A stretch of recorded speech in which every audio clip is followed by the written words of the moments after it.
Hi guys, magandang umaga sa inyong lahat. Muli, nandito na naman tayo sa aking channel, Stop and Go, etc. Okay guys, for today's video, ituturo ko sa inyo kung saan at papaano ididikit ang LTO RPIT sticker. Yan, bago yan. Bago yan. Ito yung plaka ngayon bago sa mga motor. Bukod sa plaka, merong yung RPIT sticker, okay? Na kung saan ito ay nakalagay dito yung QR code at ang sisibing plaka sa harapan. Dito natin ikakabit yan. Ituturo ko sa inyo kung saan ikakabit. Dapat, ang gagawin nyo, linisin nyo muna to. Ay, by the way, ito palang motor ang binili ko noong November 2020. So, ngayon lang lumabas yung plaka. O ngayon, ilalagay natin ito dito sa harapan, dito sa headlight. Dito. Dapat to malinis. Para dumikit. Malinis hindi walang alikabok, walang buha-buhangin yan. Malinis yan. Dito natin ilalagay. Pero bago yan, bubuksan muna natin. Okay, bagong-bago. Lahat ng mga plaka ngayon sa mga motor, ganito klase na ang plaka. At una, okay, bubuksan natin. O, teka, parang dumikit yung ano. Parang dumikit yung ano. Ano? Ala, dumikit. Nangyayari nga sa akin yun. Ito, ayun ang problema. Uy, natanggal yung itim. Kung sakasakali man na merong problema, dahil itong itim na ito, kasama dito yan, nadikit po dito. Eh, wala namang problema yan. Kasi nasisilbi lang itong pinaka middle. Sinusukat niya yung gitna para pag ididikit nyo ito ngayon. So, halimbawa, nangyari man, kagaya nito, sigurado yan, marami niyang ganyan mangyayari. Kaya, inaramdaman ko, inaramdaman mo eh. Kasi, kagaya nito, itong itim na ito, nandito dapat yan, oh. Yan. May nakitira pa kapiraso. Anyway, wala namang problema yan. Hindi naman niya ang binabasa. Ang binabasa ito. Yan. Ito yung QR code, no? Yung pinaka-barcode na ito. Dito itong mahalaga na ito. Dito kasi i-spot yung pinaka-gun para malaman sino naman may-ari, anong plaka, plate number niya. Lahat ang detalye. Okay? Ito yung nagsisibing plaka ngayon sa harapan. Will you please repeat it? So ngayon, babasahin natin. Ito yung nakalagay. This label is part of your vehicle's identification. It should be positioned horizontally. Ibig sabihin, hindi vertical, horizontal. Hindi pa ganon. Kundi horizontal, yung pa ganyan. And then, horizontally on the lower part of the headlamp. So, ibig sabihin, hindi yung sa taas. At saka ilalagay natin ito, kinakailangan flat ang space. Make sure that the surface is clean and dry. O, malinis daw, saka tuyo, And applied label is not in contact with metal. For further information, yan.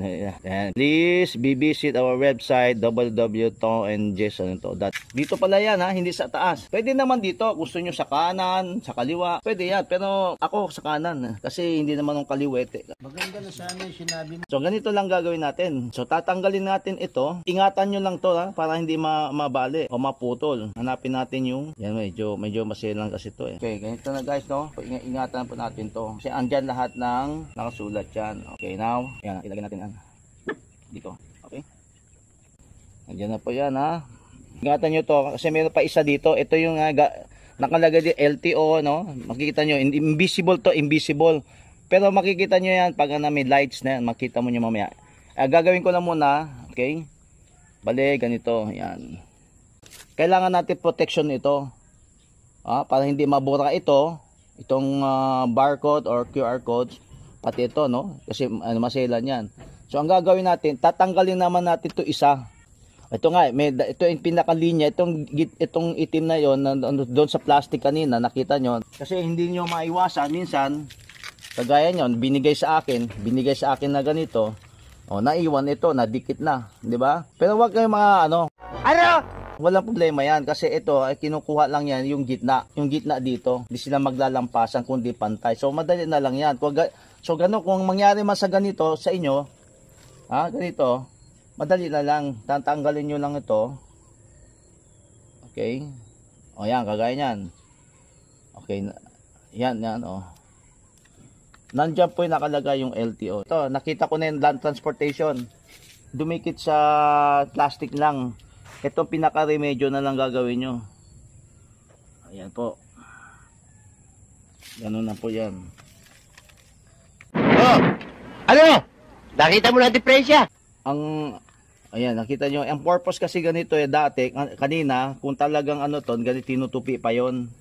Tinutupi pa yon para mapantay siya. Kaso lang, aksidente nga, kasi mayayari siguro marami sa inyo, pag nakakuha kayo ng ganito ngayon, baka meron ganun mangyayari, magagawa kayo ng paraan. Ito ang paraan nito. Hindi naman importante, ang ano lang to giya, guide lang yan doon, yung sa gitna, para mapantay yun doon, pagdikit nyo doon pinaka pantay lang siya, hindi siya magiging lampasan. So yan, hindi naman tayo nanginginig, maayos naman, nadikit naman siya, natakpan niya, diba guys? Yun lang, kasimple. Okay guys, maraming salamat. Thank you so much for watching.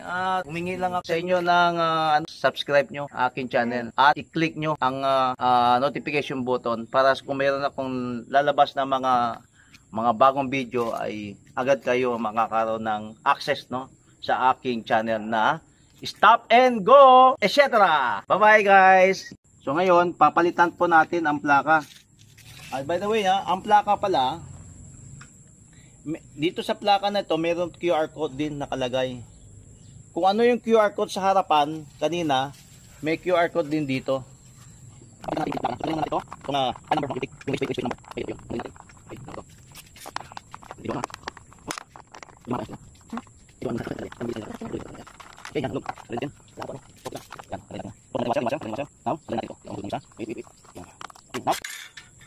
Lalagyan na natin yung blago.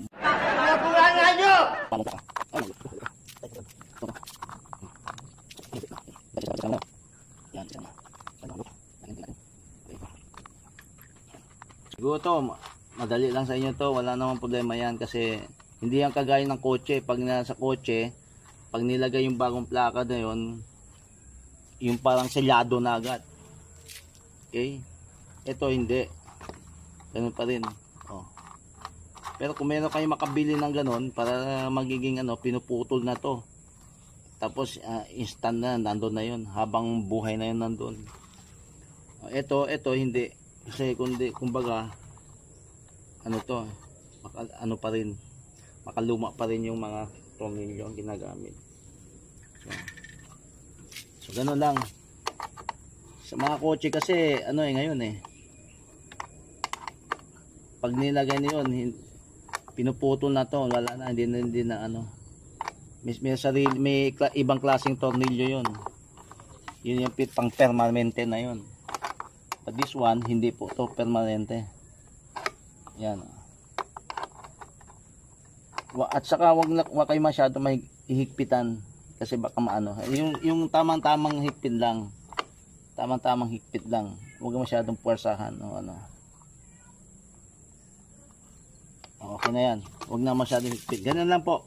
Yan ang ating bagong plaka na with QR code na. Okay? Andyan lahat ng information kung sino may-ari. Okay? So ngayon, hindi na po pwede ngayon yung mga riding in tandem ngayon. Medyo mahuhuli na sila ngayon. Kung kanino ang nagmamay-ari doon sa motorsiklo. So guys, maraming salamat ulit. Nadinig ko na yata yan. At yung mga nang-like sa akin, maraming salamat. At marami pa mga comments sa akin, maganda. Maraming salamat. Hindi ko nababagiti kasi napakarami kayo. Marami kayo nagbibigay ng magandang comments. Maraming salamat sa inyo. Guys, sa susunod ulit. Bye-bye.